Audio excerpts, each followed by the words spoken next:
Bonjour à tous, j'espère que vous allez excellemment bien. Aujourd'hui on se retrouve pour parler cyclisme, pour faire le débrief de la 7e étape du Tour de Suisse. On va revenir un petit peu sur tout ce qui s'est passé du côté de cette journée. On parlera des coureurs au top, des bonnets d'âne comme d'habitude, les différents classements avant le contre-la-montre, et on verra qu'il n'y a pas seulement Vauquelin qui peut perdre une position, il y a d'autres coureurs qui se retrouvent également dans des situations un petit peu dangereuses.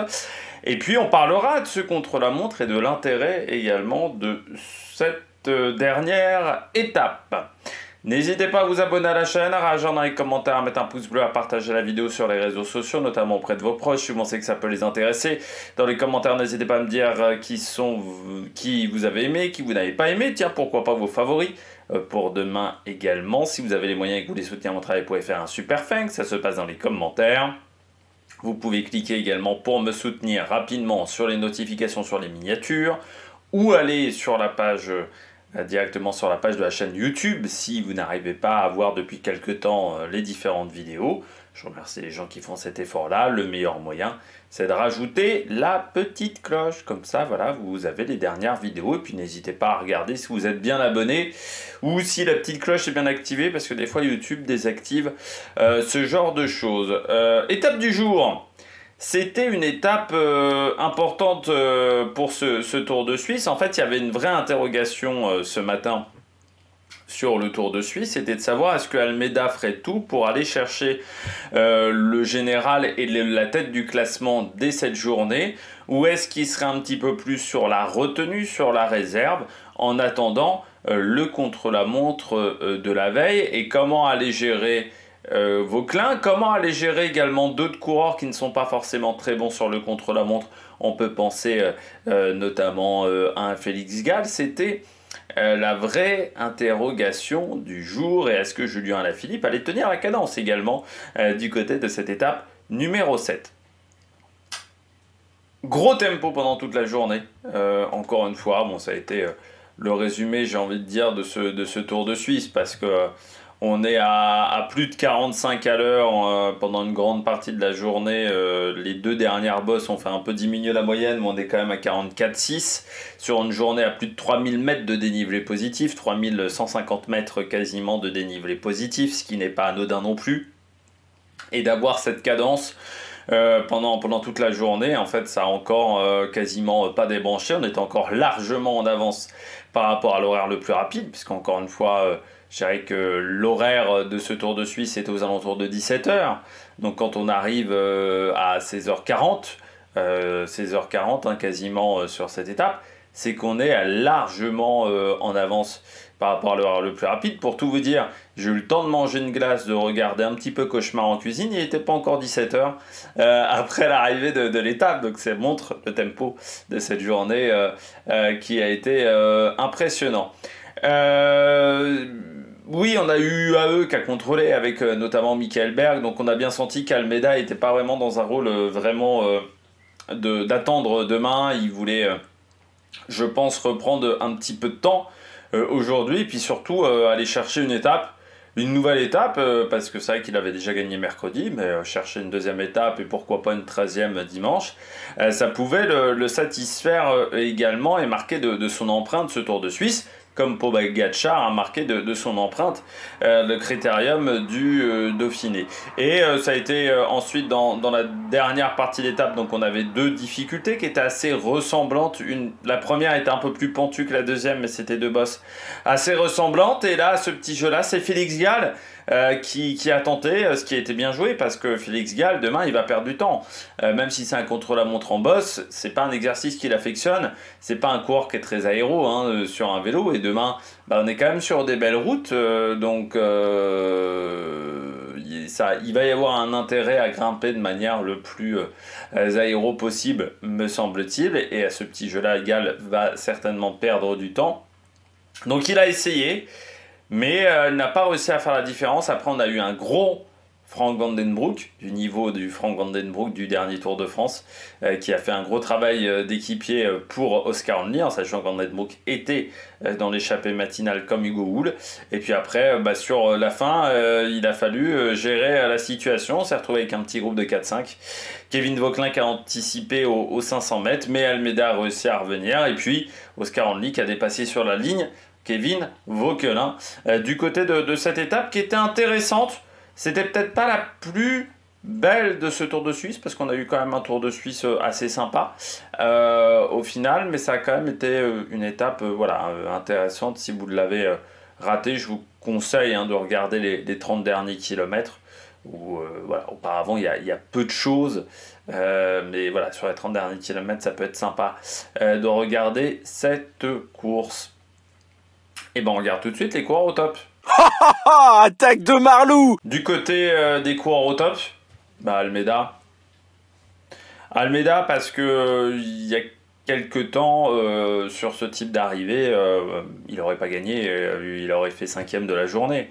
Là aujourd'hui, sur des montées qui sont quand même courtes, on était sur des montées de 4 km, 5 km, c'est là on voit qu'il a énormément progressé. Alors, on l'avait vu l'an dernier sur son début de Vuelta.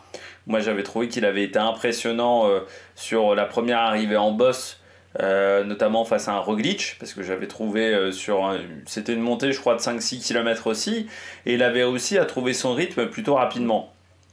C'est sûr qu'il a largement progressé dans ce domaine-là, ça c'est clair et net. Il s'est retrouvé avec une équipe de la UAE, à part Berg, au final, un peu gros Startner, mais qui au final ne l'a pas aidé, mais qui était présent. C'est vrai que la UAE n'a pas été forcément fantastique. On a l'impression que Berg les a un peu mis dans le rouge. Et Almeida, même tout seul, il a réussi à très bien s'en sortir. Il n'a pas paniqué. Il a fait le travail quand il fallait faire le travail. Il a eu de la chance aussi, c'est qu'il y avait Oscar Only et qu'il y avait Vandenbroek. C'est vrai que ça a aidé dans la vallée. Parce que s'il n'y avait pas eu Vandenbroek, on ne serait peut-être pas retrouvé à 5, mais à une quinzaine de coureurs au pied, et ça aurait peut-être été une ambiance différente, et il y aurait peut-être eu beaucoup plus d'attaques, et il aurait peut-être fait des erreurs en termes de stratégie du côté d'Almeida. Bien entendu, il a bien suivi quand Vauquelin accélère.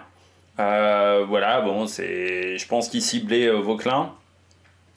Plus qu'Alaphilippe, même sur cette journée, et son objectif c'était je pense d'aller chercher la victoire d'étape, et pourquoi pas de reprendre pas mal de temps à Kevin Vauquelin. Il n'a pas le maillot jaune pour le moment, Almeida, mais l'écart avec Vauquelin c'est quand même réduit encore aujourd'hui, notamment grâce aux bonifications, et puis on sent que c'est quand même le plus fort, et on se dit heureusement que certains ont quand même pris 3 minutes d'avance, parce que quand tu vois le niveau qu'est capable de faire Almeida, tu te dis, s'il n'avait pas eu les 3 minutes de retard, la course aurait été peu passionnante, parce qu'il est quand même une jambe, je dirais, au-dessus de tout le monde sur ce Tour de Suisse.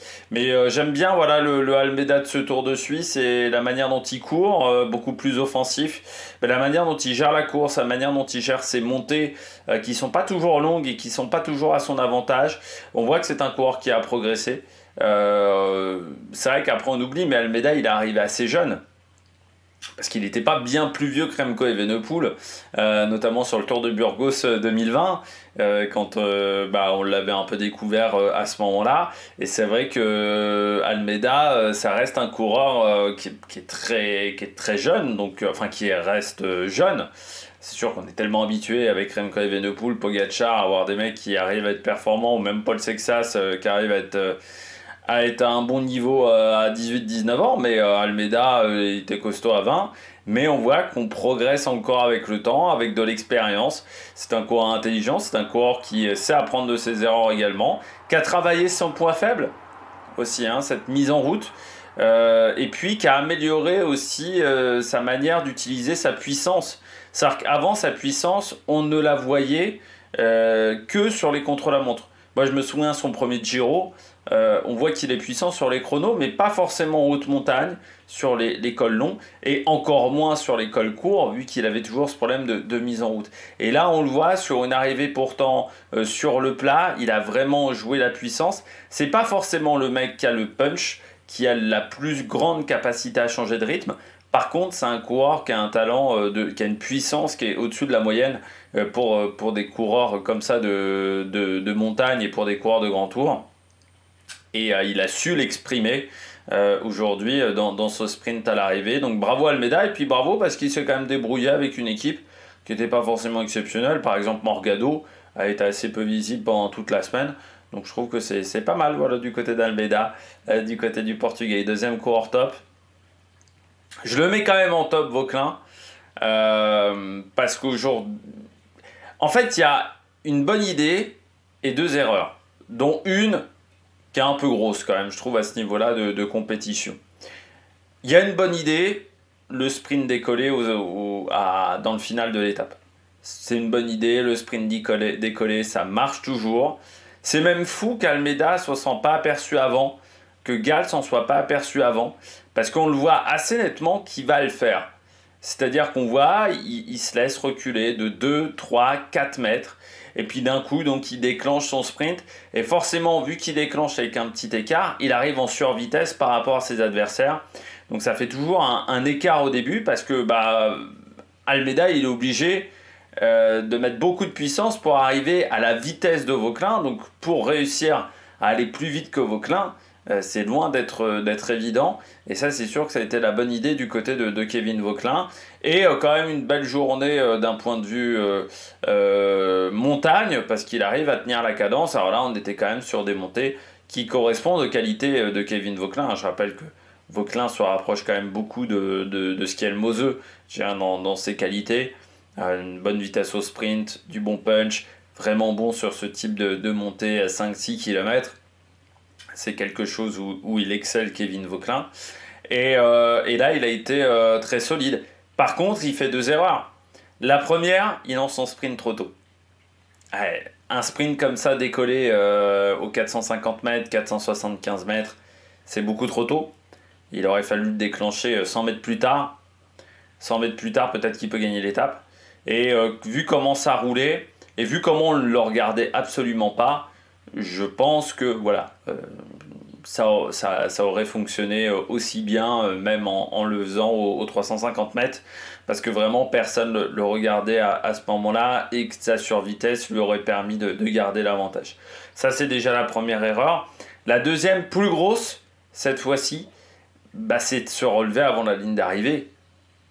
On vend pas la peau de l'ours avant de l'avoir tué, cette belle expression de vieux. Eh bien, voilà, tant qu'on n'a pas passé le drapeau à damier, on n'a pas gagné la course. Là, c'est ce qui s'est passé du côté de Kevin Vauquelin. Il se relève et au lieu de faire deuxième, il fait troisième.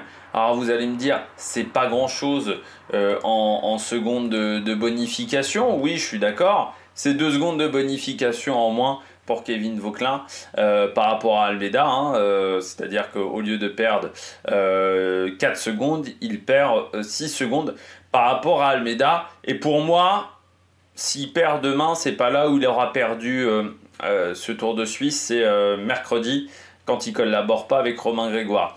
Mais c'est là où on voit que ça reste un jeune coureur, et c'est un coureur qui doit encore progresser dans sa stratégie de course, même s'il est fort, dans sa gestion de course, parce que là aujourd'hui il fait 2 erreurs. Mercredi pour moi c'était une erreur, et voilà, il doit être plus réactif dans ce genre de situation. Pourtant c'est dommage, parce que quand il gagne sur le Tour de France, ce jour-là il avait été intelligent, il avait été très réactif, mais voilà, là il y a encore un peu des trous dans la raquette au niveau tactique, au niveau stratégie du côté de Kevin Vauquelin, donc c'est dommageable.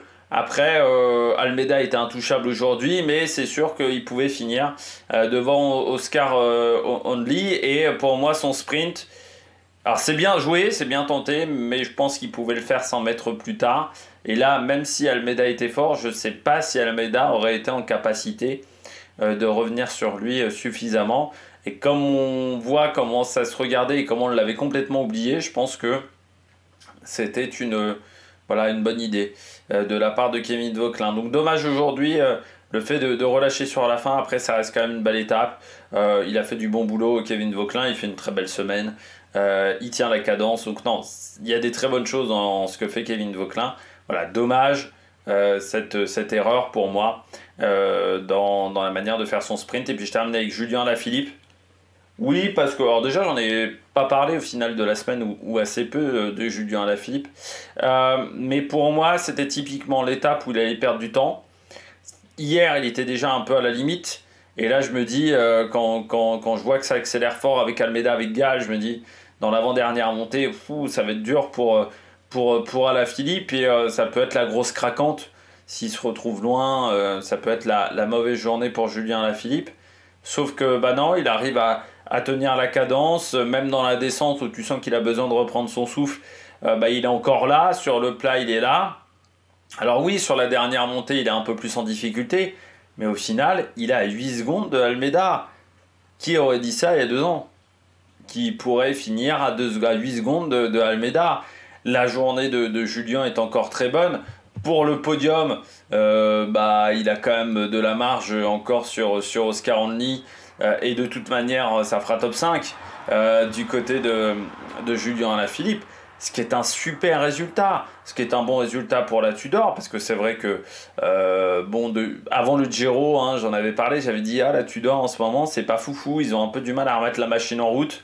Après les victoires heureusement qu'il y a Storer, là il va marquer des gros points au niveau UCI avec son classement. Forcément ça va le rassurer et forcément du côté de Julien Alaphilippe ça va le mettre en confiance pour le prochain Tour de France. Il y a des étapes qui peuvent lui convenir sur le prochain Tour de France. Je pense Mur de Bretagne ça peut lui convenir. Et puis surtout du côté de Julien Alaphilippe, un classement de la montagne. Alors il faudra jouer avec Carapaz. Carapaz a annoncé qu'il jouait le classement de la montagne.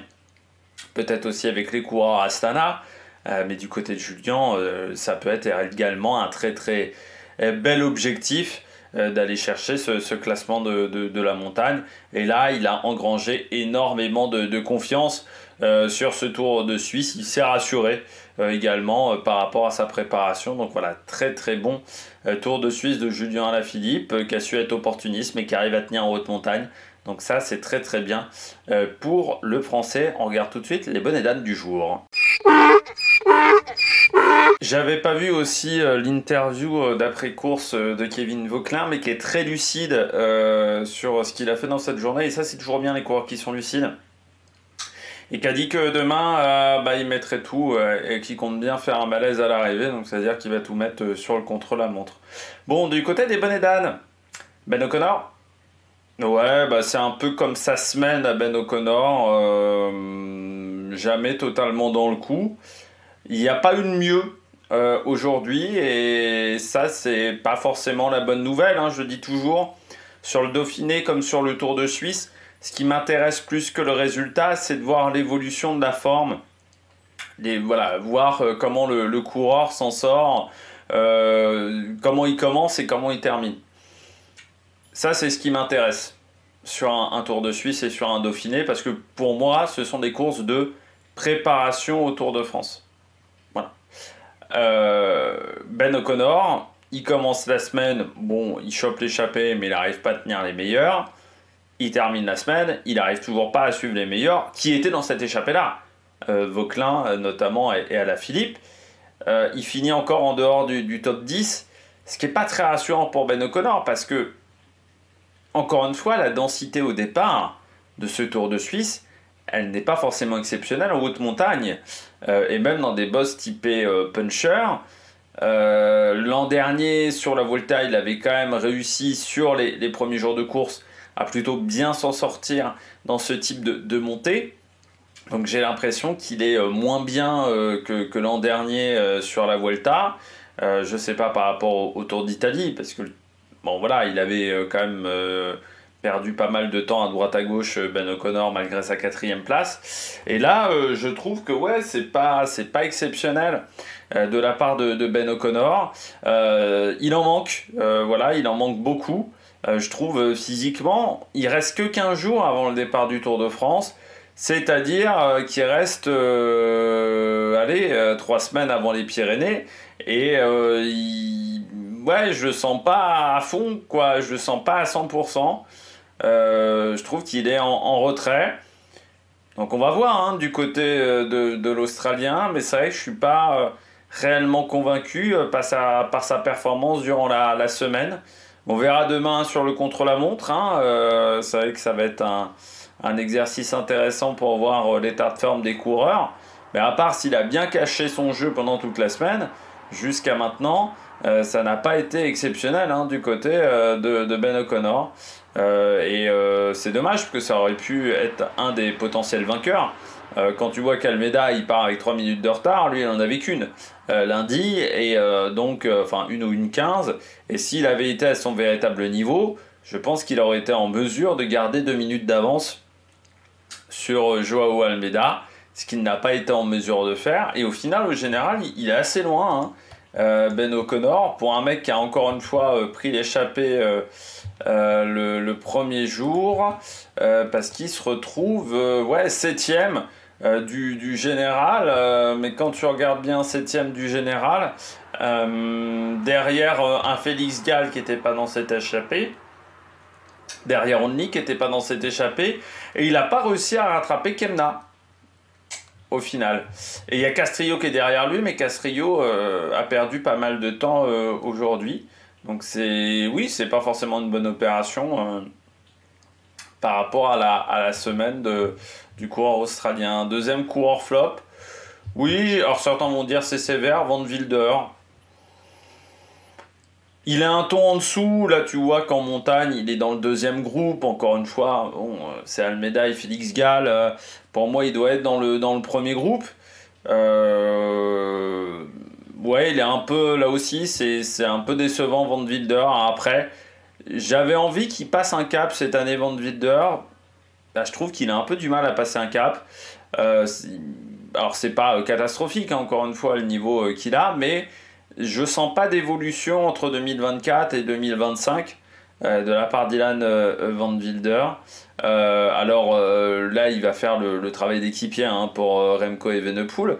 Ça va être même un ajout de points pour Remco Evenepoel, parce que c'est vrai que par rapport à l'équipe qu'il a eue sur le Tour de France, sur le Dauphiné, pardon, Remco, c'était un petit peu compliqué, mais sur toute cette semaine, j'ai trouvé Van Wilder pas forcément exceptionnel. Et c'est vrai que c'est un coureur qui commence quand même à avoir 25 ans, et je trouve que par rapport à 2024, qui était déjà 2024, alors moi j'avais trouvé qu'il y avait eu des bonnes choses, notamment son travail d'équipier autour de Remco Evenepoel, mais c'est vrai qu'à titre individuel, il n'avait pas forcément eu des grands résultats sur toute la saison, et c'est vrai que si on compare à 2023, alors certes il avait eu pas mal de résultats, notamment sur des courses d'une semaine en fin de saison, où il avait eu un véritable statut de leader. J'avais trouvé que c'était pas mal. C'est aussi un coureur qui est en fin de contrat. Moi, si j'étais à sa place, je partirais de Quick-Step, parce que il a 25 ans, s'il reste, il sera toujours le numéro 2 de l'équipe.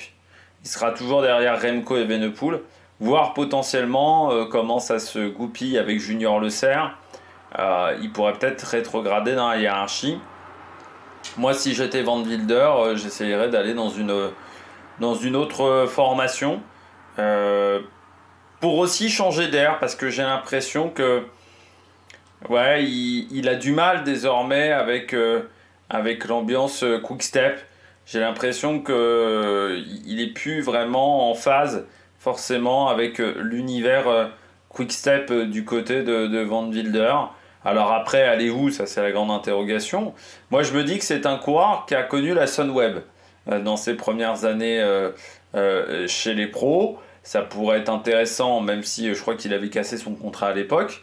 Il y a la Lotto, parce qu'il est passé par la Lotto U23, mais après, la Lotto, vous avez Van Het Velt, et puis il y a Arnaud Vidar potentiellement, même si sur ce Tour d'Italie, il vient d'abandonner, il y a Arnaud Vidar. Après, ça peut être d'autres formations. Quand tu regardes aujourd'hui, Cofidis pourrait être intéressé, Groupama pourrait être intéressé.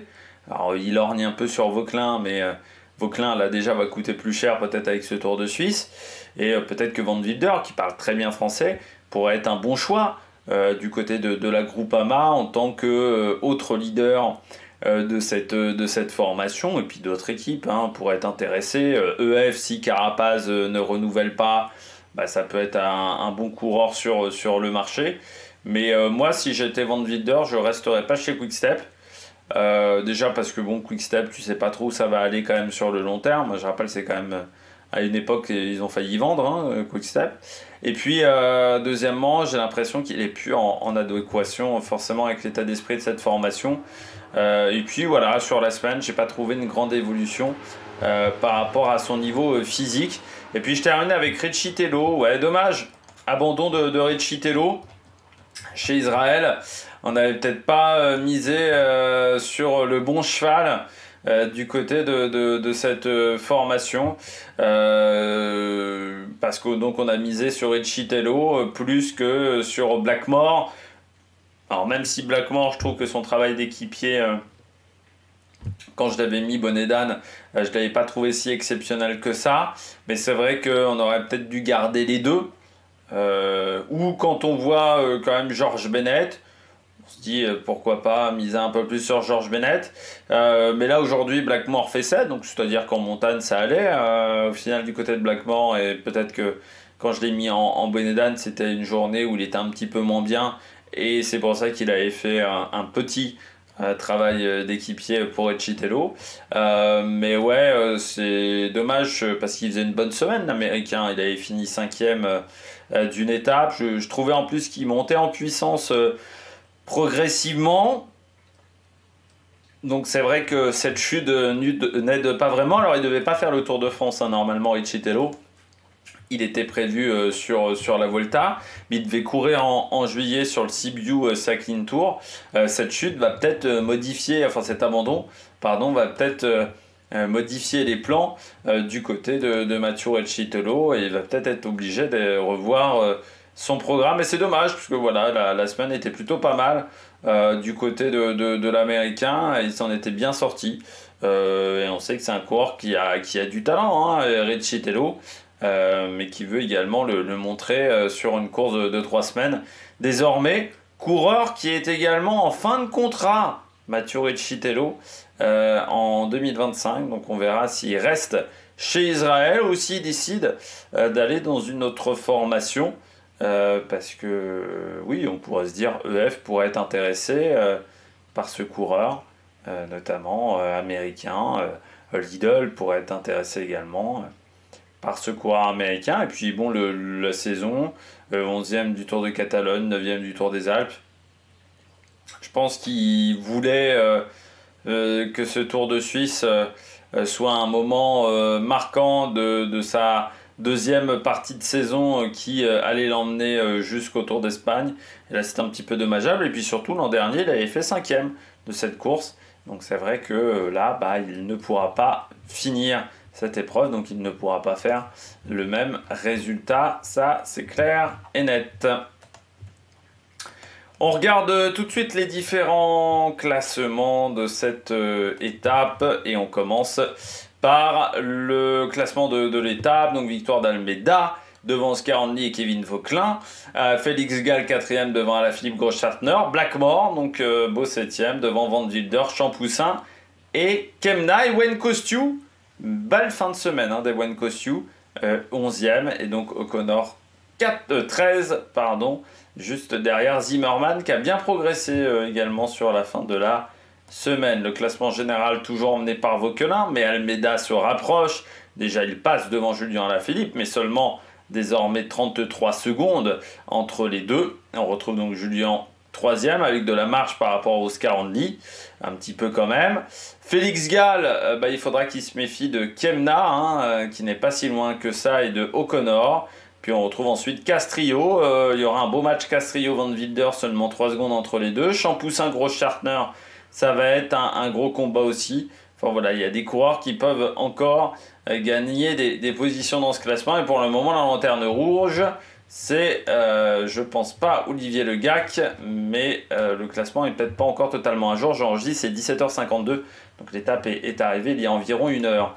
Le classement du maillot noir, du classement par points dominé par Almeida grâce au résultat de l'étape du jour, 46 points devant les 38 de Hanley. On retrouve ensuite Vauquelin, Grégoire, Quinn Simons. Du côté du classement de la montagne, c'est Vlasov qui est en tête et qui le gardera, ce maillot de la montagne, avec 16 points d'avance sur Almeida. On retrouve ensuite Schmidt, Only, Bilbao. Le maillot blanc emmené par Kevin Vauquelin, une 19 d'avance sur Only. Castrillo à 4,27, 4,30 pour Van Wilder. Donc normalement, même s'il est battu par Almeida, il gardera le maillot blanc. Et puis Israël en tête du classement par équipe avec 17 minutes d'avance sur UAE, Lidl à 20 et Movistar à 30. Demain, donc comme on a dit, contre-la-montre. Alors ça va être un contre-la-montre très intéressant pour plusieurs raisons. Déjà parce que c'est un contre-la-montre en boss, ça change un petit peu de ce qu'on a l'habitude d'avoir habituellement. Deuxièmement, c'est un contre-la-montre en boss, mais qui va se dérouler quand même sur des routes larges, au moins sur la première partie du contre-la-montre jusqu'à Emeton. Et ça veut dire qu'on peut réfléchir au type de matériel que l'on va prendre.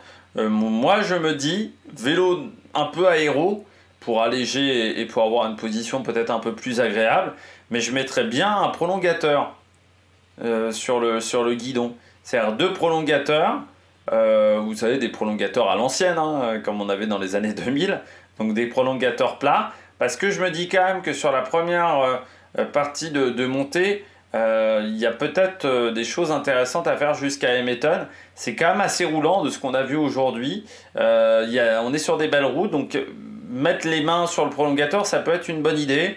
Après, sur la dernière partie, reprendre le guidon normal, mais on peut mettre des prolongateurs sur un guidon traditionnel, ça c'est déjà fait. Moi, je partirais pas sur un vélo de chrono, je pense qu'il n'y a pas d'intérêt, et sur le dernier kilomètre et demi, les 2 derniers kilomètres qui sont plus difficiles, tu seras vraiment embêté avec ton vélo de chrono. Par contre, prolongateur sur un vélo classique, ça peut être intéressant. Je pense aussi qu'on peut bien gonfler les roues. Comme on est en montée, il n'y a pas besoin d'avoir tant d'adhérence que ça. Donc pour essayer d'améliorer le rendement au maximum, on peut essayer de gonfler au maximum les roues, je pense. Et puis voilà, tester du matériel.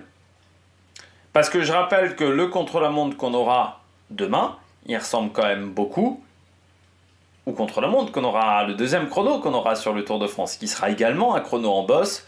Je crois qu'il fera 9 km 700 et voilà, il y aura le kilométrage est très proche entre ces deux contre-la-montre, même si ce n'est pas la même montée. Ça peut être intéressant pour tester du matériel, pour tester des choses en vue de son contre-la-montre, et également se tester, prendre des repères, voir où on en est sur ce type de contre-la-montre. Et je pense que là, il y a un véritable avantage à être sur le Tour de Suisse par rapport au Dauphiné, parce que sur le Dauphiné, le contre-la-montre ne ressemblait absolument pas à ce qu'on aurait sur le prochain Tour de France, alors que là, ça ressemble quand même beaucoup au deuxième contre-la-montre qui se déroulera dans les Pyrénées. Eh bien, j'espère que vous avez aimé cette vidéo. N'hésitez pas à vous abonner à la chaîne, à réagir dans les commentaires, à mettre un pouce bleu. Puis nous, on se retrouve pour de nouvelles aventures sur Amérique Production. Ciao, ciao!